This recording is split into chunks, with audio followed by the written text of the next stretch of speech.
चुका है। Question number 87 है, निम्नलिखित जानवरों पर विचार कीजिए। निम्नलिखित जानवरों पर विचार कीजिए। क्या दे रहा है जी? तो उपयुक्त जीवों में से कितने मुख्यतः बिल खोदने के व्यवहार के माध्यम से अपना आवास बनाते हैं? बिल खोद कर रहने वाले। यहाँ पर दे रहा है भारतीय गिलहरी, उसके बाद से दे रहा है केंचुआ और तब मरमोट। यहाँ पर जो है आप लोग देखते होंगे कि जो केंचुए है ये बिल खोद कर रहते हैं जी, एकदम सही है, जमीन में ही तैर रहते हैं। उसके बाद से यहाँ पर ये जो मरमोट है ये अभी जमीन खोद कर रहता है, लेकिन जो भारतीय गिलहरी है, गिलहरी कहाँ पर रहती है? तो पेड़ों के ऊपर डालियों में शाखाओं में घोंसला बनाती है चिड़ियों के समान, ना कि यह बिल खोद कर रहती है। तो ये एक नंबर गलती है, 2 और 3 सही है, तो ऑप्शन नंबर बी हो जाएगा। अब देख लेते हैं नेक्स्ट क्वेश्चन। निम्नलिखित पर विचार कीजिए। विचार कर लेते हैं यहाँ पर। और क्या विचार करना है जी? तो उपयुक्त में से कितने जो है मैंग्रोव पारिस्थितिकी तंत्र में पाए जाते हैं? मैंग्रोव पारिस्थितिकी तंत्र में कौन कौन से पाए जाते हैं जी? और यह ऑप्शन का तरीका एक ही देखकर पता लग गया कि केवल एक, केवल दो ऐसे तरीके से दिया हुआ है मैंग्रोव पारिस्थितिकी तंत्र के बारे में। यहाँ पर वृक्ष और झाड़ियाँ, वृक्ष और झाड़ियाँ, वायवीय जड़ें, उच्च तापमान सहन करने वाले पौधे, उसके बाद से लवण पादप पौधे। यहाँ पर जो है जो दिया गया है कि ये सभी के सभी कहाँ पर मैंग्रोव पारिस्थितिकी तंत्र में वृक्ष और झाड़ियाँ पाई जाती है, वायवीय जड़ें पाई जाती है। मतलब वायवीय जड़ क्या पाते हैं जी? तो जमीन के ऊपर जड़ें निकल आती हैं। जमीन मान लीजिए कि ये सरफेस है, यहाँ से कुछ जड़ें थोड़ा सा निकल आती है और ये बाहर से भी ऑक्सीजन ले लेती है, तो वायवीय जड़ें निकलते हैं। उच्च तापमान सहन करने वाले पौधे, यह भी है। लवणता पादप पौधे, ये भी, मतलब चारों सभी के सभी मैंग्रोव पारिस्थितिकी तंत्र में पाए जाते हैं, तो ऑप्शन नंबर डी सही हो जाएगा। अब देख लेते हैं नेक्स्ट क्वेश्चन।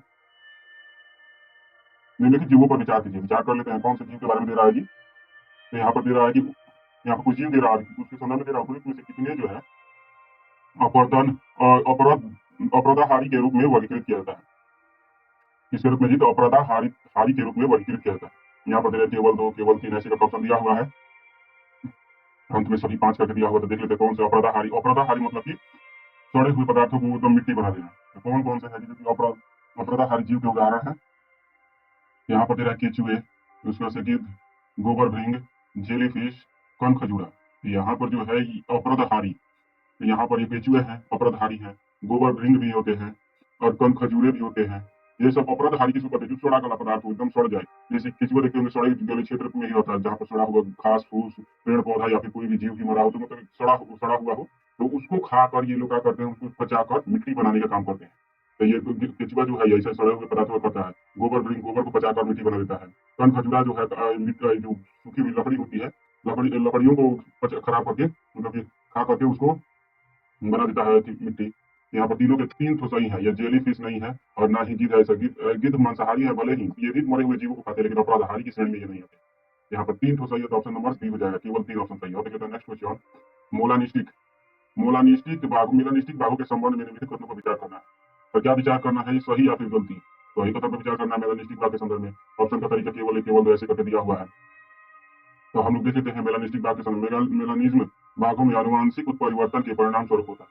मेलानिज्म जो है बाघों में आनुवंशिक उत्परिवर्तन के परिणाम स्वरूप होता है, जिससे अत्यधिक गहरी रंजकता होती है, जिनमें गहरी रंजकता होती है। तो उसके बाद से है पश्चिम बंगाल में सुंदरवन टाइगर रिजर्व ऐसे मेलानिस्टिक बाघों की घर है। अब बताइए, तो आ रहा है कि सुंदरवन जो है मेलानिस्टिक बाघों का घर है जी। उसके बाद से है मेलानिस्टिक बाघों को वन्य जीव संरक्षण अधिनियम 1972 की सूची 1 के तहत सूचीबद्ध किया गया है। यहाँ पर एक नंबर एकदम सही है। आनुवंशिक उत्परिवर्तन के कारण ये इनमें गहरी रंजकता आ जाती है। उसके बाद से दे रहा है इन्हें जो है WLPA1 में रखा गया है, तो एकदम सही है। लेकिन जो दे रहा है कि ये पश्चिम सुंदरवन जो है इनका मेलानिस्टिक बाघों का घर है, तो ये गलती है, क्योंकि सुंदरवन नहीं बल्कि सिमलीपाल, उड़ीसा का सिमलीपाल मेलानिस्टिक बाघों का घर है, ना कि पश्चिम बंगाल का सुंदरवन। तो 1 और 3 सही है, तो केवल 2 ऑप्शन सही है, तो ऑप्शन नंबर बी हो जाएगा। तो देखते हैं नेक्स्ट क्वेश्चन। नेक्स्ट है mangrove initiative for shore line habitats and tangible income, जिसको मिस्टी कहते हैं। मिस्टी योजना के संबंध में विचार करना है। मिस्टी योजना के संबंध में विचार करना है। इसलिए मिस्टी का उद्देश्य भारत के 9 राज्यों और 3 केंद्र शासित प्रदेशों के मैंग्रोव पारिस्थितिकी तंत्र का संरक्षण करना है। मैंग्रोव पारिस्थितिकी तंत्र का संरक्षण और बहाली करना है।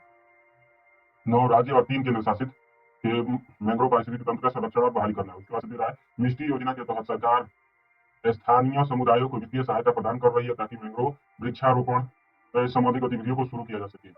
और तीसरा नंबर है मिस्टी योजना की परियोजना लागत पूरी तरह से भारत सरकार द्वारा वहन की जा रही है। बताइए, पूरी तरह सरकार द्वारा वहन की जा रही है। एक और सूत्र एकदम सही है कि 9 राज्यों और 3 केंद्र शासित प्रदेशों में शुरू किया गया है। यहाँ पर स्थानीय लोगों को वित्त दिया जाता है, ताकि मैंग्रोव की कटाई कम करें और संरक्षण में सहायक हो।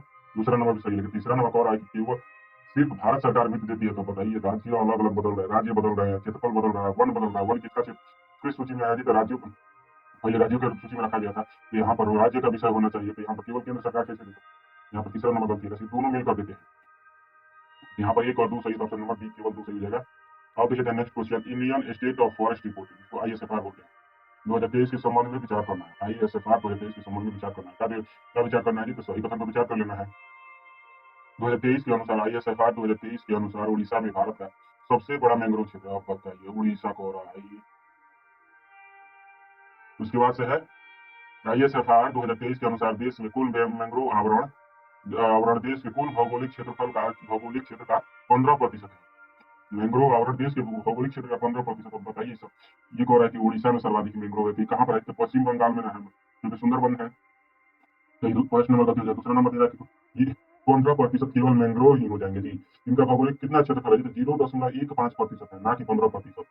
इसको ध्यान रखिएगा, 0.15% है भारत की कुल भौगोलिक क्षेत्रफल का मैंग्रोव विस्तार क्षेत्रफल। ऑप्शन नंबर, यहाँ पर दोनों के दोनों गलती है, तो ऑप्शन नंबर डी हो जाएगा। तो नेक्स्ट क्वेश्चन है, निम्नलिखित पर विचार कीजिए। और देश का नाम दिया हुआ का बोल रहा है कितने जो है एशिया पैसिफिक इकोनॉमिक कोऑपरेशन, ये अपेक के सदस्य हैं। अपेक के सदस्य को चुनना है, तो यहाँ पर तेरा यूएसए, चीन, इंडिया, रूस, जापान। तो यहाँ पर अपेक के सदस्यों में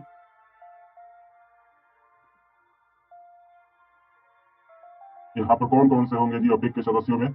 यहाँ पर अपेक के सदस्यों में शामिल है, यूएसए शामिल है जी, एकदम सही है।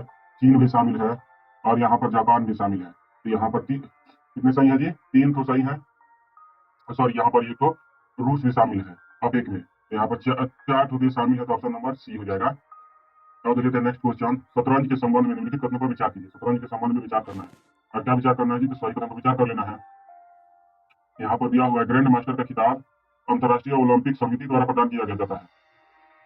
ग्रैंड मास्टर का खिताब अंतर्राष्ट्रीय ओलंपिक समिति द्वारा, इस बार से शतरंज 2025 तक, नवंबर 2025 तक भारत में 100 से अधिक शतरंज ग्रैंड मास्टर है। आप बताइए, यहाँ पर कह रहा है कि 100 से अधिक, अभी 94 कौन से चक्रवर्ती बने हैं, जिसका सूर्य चक्रवर्ती बने हैं, 94 ग्रैंड मास्टर अभी 2026 में बने हैं।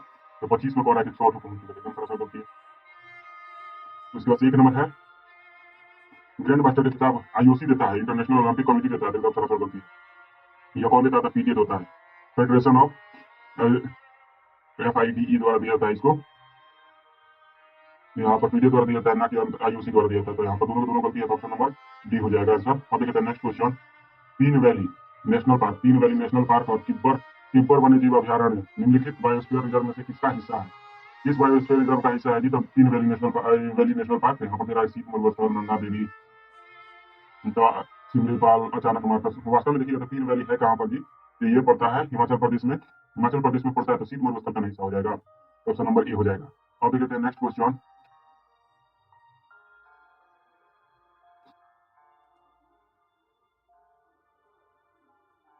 संरक्षण रिजर्व के संबंध में निम्नलिखित कथनों पर विचार कीजिए।